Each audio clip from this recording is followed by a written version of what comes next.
sa pagpapatuloy ng ating istorya.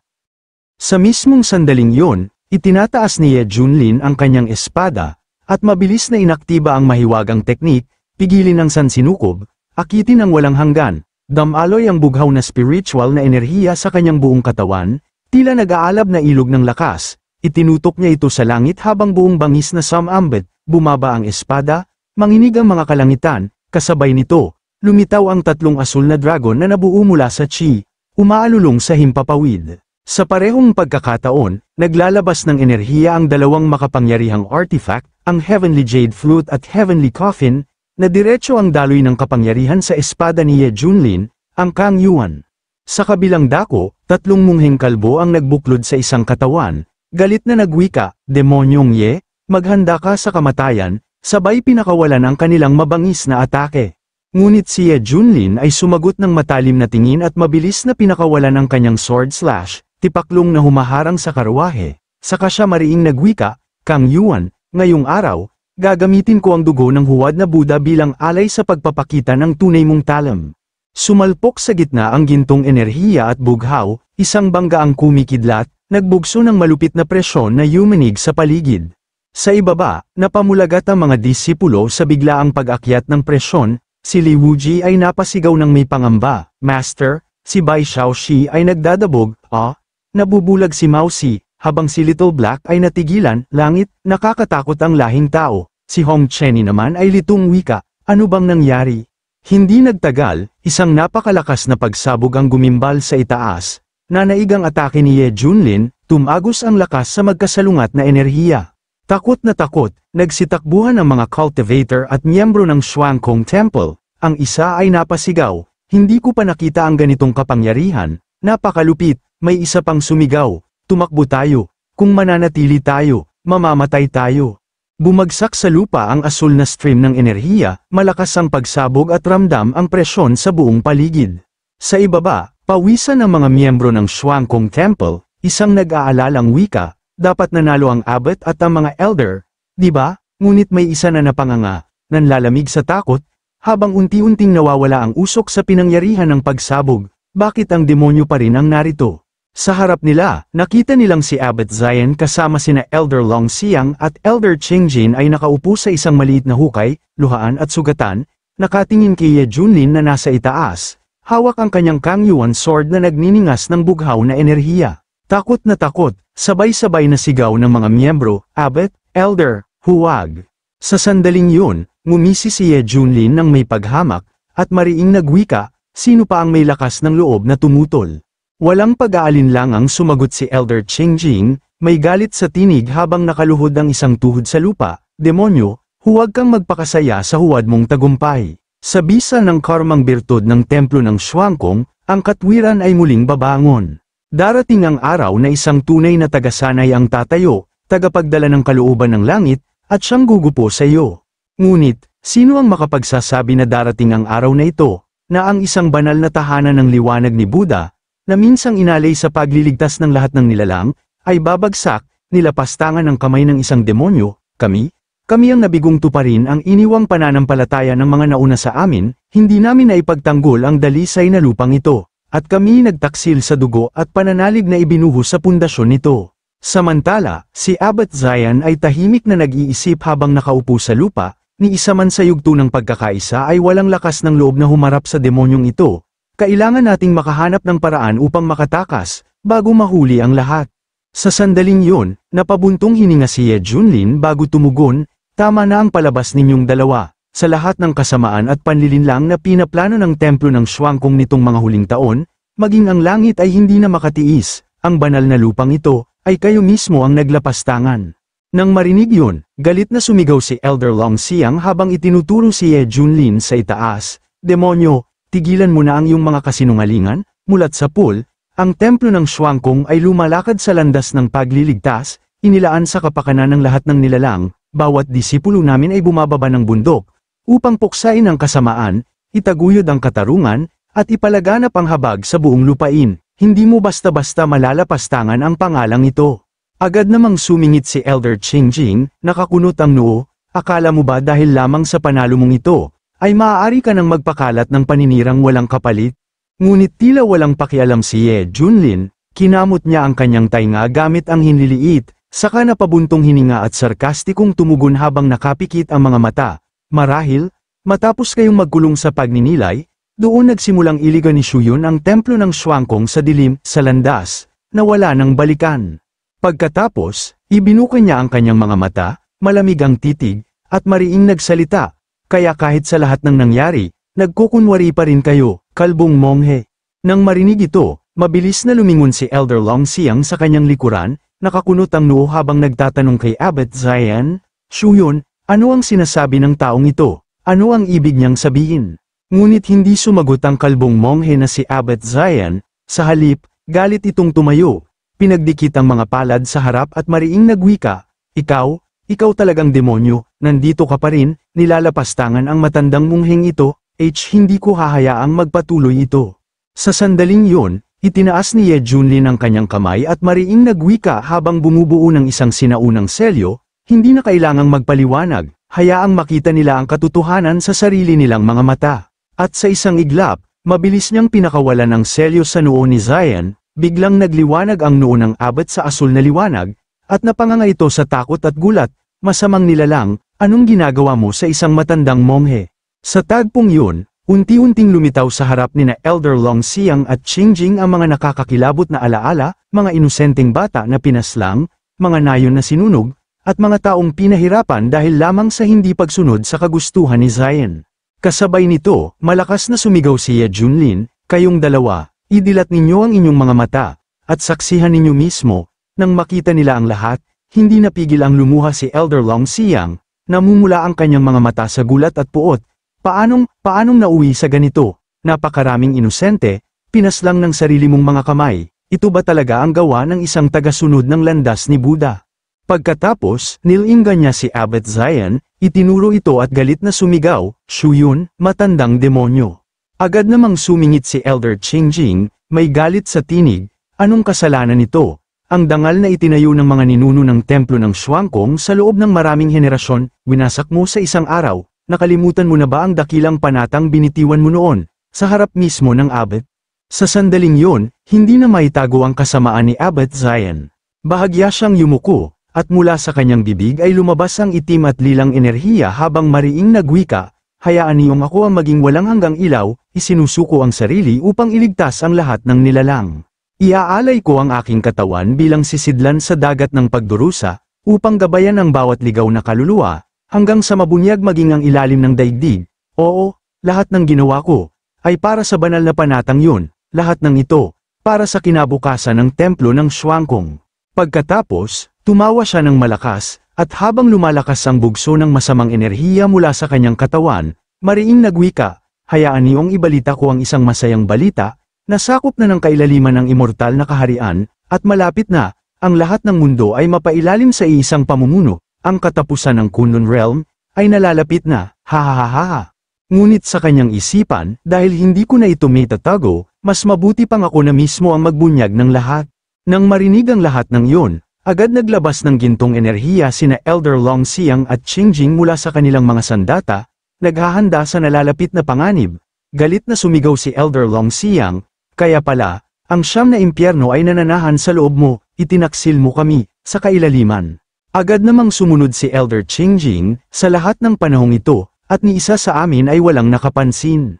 Sa sandaling yon, mabilis na sumugod si Abbot Zian, bumabalot sa kanya ang masamang enerhiya, mariing niyang winika, ngayon, sisindihan ko ang unang apoy ng pananakop, para sa marcha ng hukbo ng kailaliman tungo sa Kunlun Realm, halina, sabay-sabay tayong lumampas sa buhay na ito.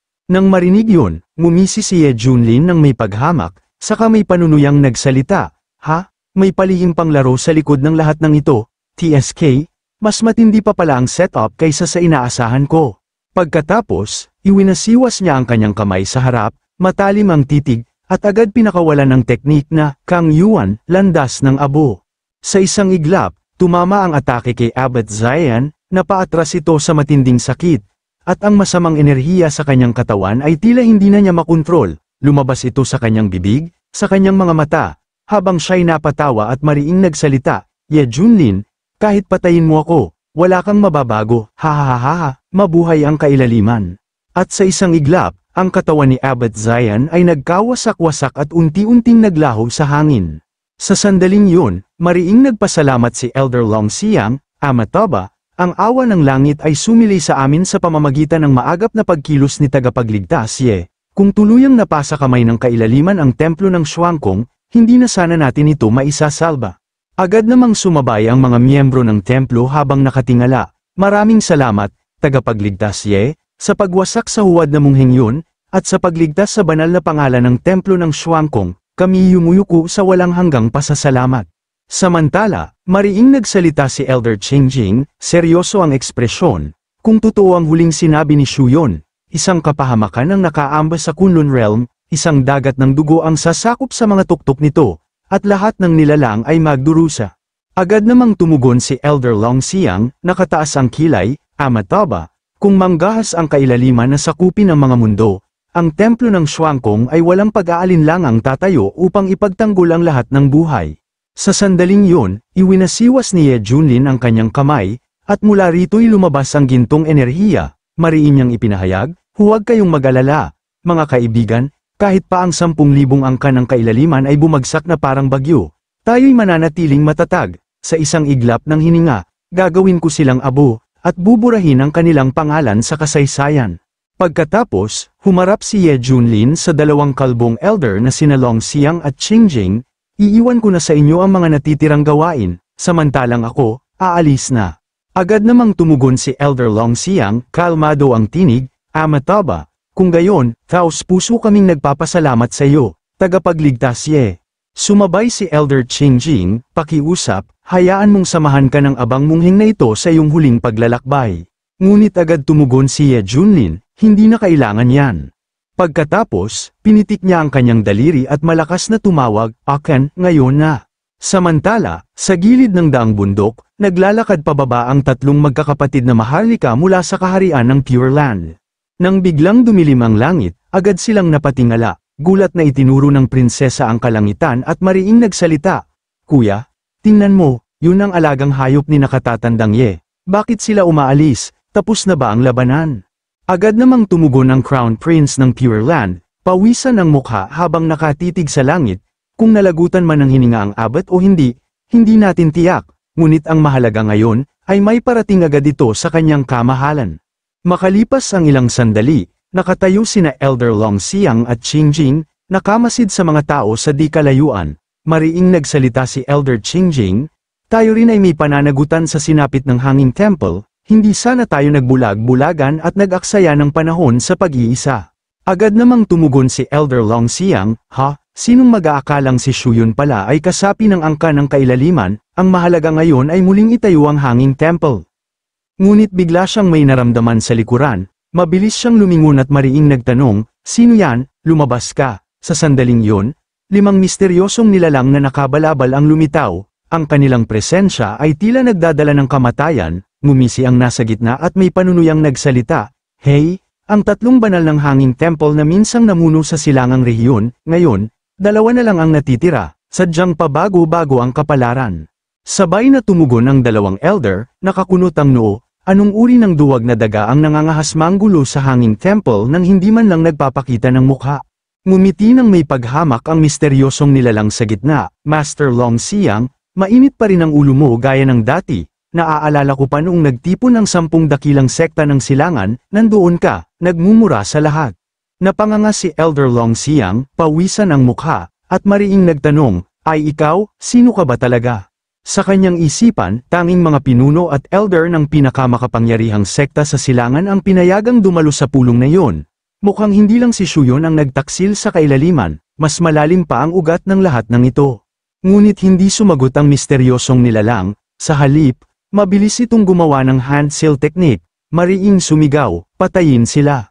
At sa isang iglap, isang napakalakas na kulog at kidlat ang bumalat sa likuran ng mga misteryosong nilalang, ang 2 elder ay napaluhod sa lupa, nilulupig ng matinding pressure na dala ng kaaway. Lumapit ng bahagya ang misteryosong nilalang, tinitigan ng 2 elder na monghe ng may paghamak, saka may panunuyang nagsalita, nakakalungkot, kayong dalaway nasa dulo na ng inyong lakas, ni hindi na makalaban. Bakit hindi na lang kayo manood habang tuluyang nawawasak ang Hanging Temple? Ang dalawang monghe ay galit na galit habang nakaluhod sa lupa, nilulupig ng matinding pressure. Hindi, sigaw ni Elder Long Xiang. Tumigil ka, sambit ni Elder Qingjing. Samantala, isa-isa nang pinapatay ang mga miyembro ng Shuangkong Temple sa pamamagitan ng malalakas na kidlat. Wala silang magawa kundi sumigaw sa takot habang ang langit ay tila bumabagsak sa kanila. Sa puntong yun, nanginginig na nakaluhod si Elder Long Xiang, mariing nagtanong, sino ka ba talaga? Bakit mo ito ginagawa? Dagdag ni Elder Qingjing, may atraso rin ba sa iyo si Shu Yun? Ngumisi ang misteryosong nilalang na parang demonyo, itinaas niya ang kanyang kamay, at mula sa kanyang daliri ay lumabas ang nakakakilabot na enerhiya. Atraso, syempre hindi, sa katunayan, kakampi ko siya, kung may dapat sisihin, si Shu Yun yun, at ang bibig niyang hindi marunong manahimik, masyado niyong napaaga ang pagbagsak ng chessboard ng kailaliman, kaya ngayon, isa lang ang hiling ko sa inyo, dalhin niyo ang lihim na ito, sa katahimikan ng kamatayan. Nang marinig yun, tila may napagtanto si Elder Long Xiang, kay kakampi, ay ikaw ay. Ngunit hindi na nila natapos ang kanilang mga salita, sa isang iglap, sabay silang inatake, tumama ang enerhiya sa kanilang mga noo, at sa isang iglap, bumagsak ang kanilang mga katawan sa lupa, wala ng buhay, butas ang noo. Mariing nagwika ang misteryosong nilalang, mula sa araw na ito, ang banal na lupain ng Hanging Temple ay hindi na muling iiral sa silangang rehiyon. Samantala, sa tahanan ni Ye Junlin, nakasakay siya sa likod ng kanyang divine beast na si Aken, tila may naramdaman siya, nakatitig sa malayo, seryoso ang ekspresyon. Napansin ito ni Hong Chenny at agad nagtanong, Guro, may problema po ba? Bahagyang lumingon si Ye Junlin at mariing tumugon, wala, naamoy ko lang ang bulok na baho ng isang kakilala, ngunit sa kanyang isipan, mukhang mas maaga pa sa inaasahan ang paggalaw ng plano ng kailaliman. Lumipat ang eksena sa kaharian ng Pure Land, sa loob ng bulwagan, nakatayo ang Crown Prince at ang kanyang second junior brother sa harap ng kanilang amang hari na nakaupo sa trono. Mariing nagulat ang Crown Prince, matapos ang insidenteng ito, malamang na magkaisa ang mga Zen cultivator mula sa iba't ibang panig upang talikuran ang Hanging Temple. Sa palagay ko, kailangang maghanda agad ang kaharian ng Pure Land. Agad namang sumingit ang second prince, Ama Emperador. Nakita ko sina nakatatandang Ye na umalis kasama ang iba. Sa palagay ko, natalo na ang Hanging Temple. Dapat na ba nating samantalahin ang pagkakataong ito upang lusubin ang bundok, bilang babala sa iba at upang ipakita ang lakas ng ating kaharian ng Pure Land? Nang marinig yun, napakunot ang noo ng emperador ng Pure Land Kingdom, isang nilalang na nakamit na ang ganap na kasakdalan sa dakilang yugto ng pag-akyat. Mariin siyang tumugon, masyado kang inosente. Ang reputasyong itinayo ng Hanging Temple sa loob ng 10,000 taon ay hindi basta-basta mawawasak. Bukod pa rito, hindi pa natin alam ang buong katotohanan, maghintay muna tayo. Samantala, sa labas ng bulwagan, mariing sinusuri ng prinsesa ng Pure Land Kingdom ang isang bughaw na surveillance orb. May pagtataka siyang nagwika, hindi ba tapos na ang lahat? Ano itong kulay abong usok? May nangyari pa bang iba? Bigla, nanlaki ang kanyang mga mata, tila may napagtanto. Sa kanyang isipan, ang palasyo, inaatake mula sa labas, at sa isang iglap, isang grupo ng mga misteryosong nilalang na nakasuot ng itim na balabal ang sumugod papunta sa prinsesa, natigilan siya, gulat na gulat at nanginginig sa takot habang sumisigaw. Ano to?